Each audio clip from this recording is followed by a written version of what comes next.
मध्य प्रदेश के इंदौर शहर में चल रही कन्फेक्शनरी कारोबारी संजय जेसवानी और उनके पार्टनर एनआरआई गौरव अहलावत के बीच लड़ाई न्यायालय तक पहुंच गई है।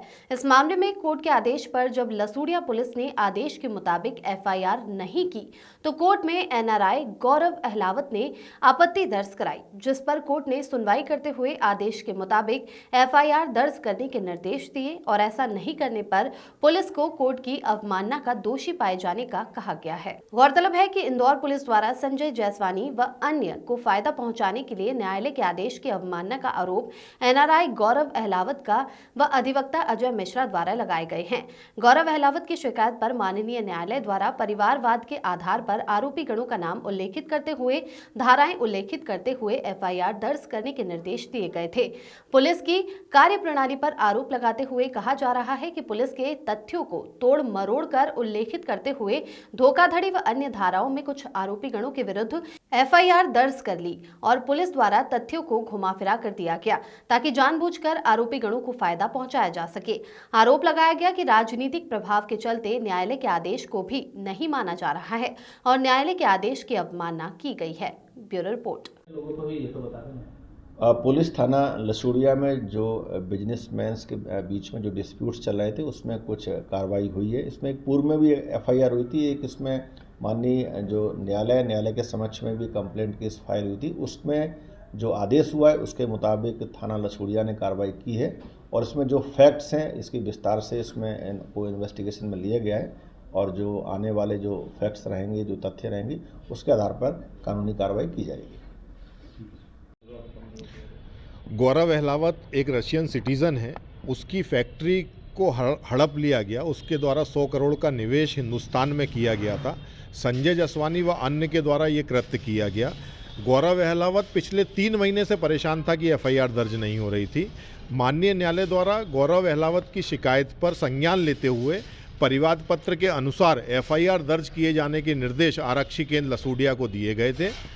8 तारीख को ये आदेश पारित किए गए थे और ये आदेश दिया गया था कि दिनांक 10/12/2024 तक एफआईआर की प्रति उपलब्ध करवाएं। पुलिस द्वारा कोई कार्रवाई नहीं की गई। रात को एक एफआईआर दर्ज की गई जिसमें सिर्फ धोखाधड़ी से संबंधित धाराएं लगाई गई 420, 467 और 468। अन्य सभी धाराएं जैसे अपहरण किया जाना, उसके साथ लूट की जाना, इन सब धाराओं को लोपित कर दिया गया। परिवाद पत्र में जिन तथ्यों का उल्लेख था उन सभी तथ्यों का उल्लेख नहीं किया गया और आरक्षी केंद्र लसूड़िया के अधिकारियों द्वारा जिन तथ्यों का उल्लेख किया गया जो आरोपी गण की ओर से बताए गए, जिससे स्पष्ट प्रतीत होता था कि ऐसी एफआईआर सिर्फ आरोपी गणों के प्रभाव में और राजनीतिक प्रभाव में आरक्षी केंद्र लसूड़िया द्वारा की गई है। जब उनके द्वारा न्यायालय के समक्ष एफआईआर की प्रति प्रस्तुत की गई, जिसमें हमारे द्वारा ये निवेदन किया गया कि साहब इनको तो ये भी जानकारी नहीं है कि गौरव अहलावत रशियन सिटीज़न है, उसकी भारतीय नागरिक दिखाते हुए तथ्यों का लोप करते हुए केवल 6 आरोपी गणों के विरुद्ध एफआईआर दर्ज की गई है।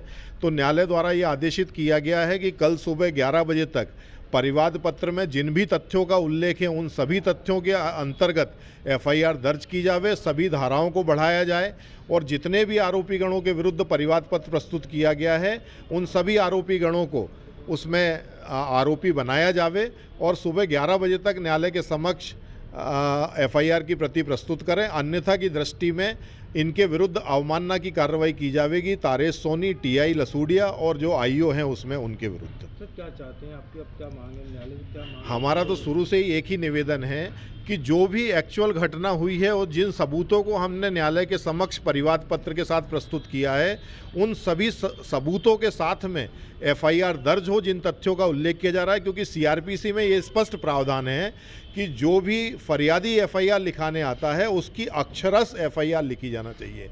ये पहला केस देखने में आ रहा है कि न्यायालय के आदेश के बावजूद पुलिस द्वारा अपनी मनमर्जी से तथ्यों का उल्लेख करते हुए एफआईआर उल्लेखित की जा रही है, जो कि पूर्णतः विधि विरुद्ध है।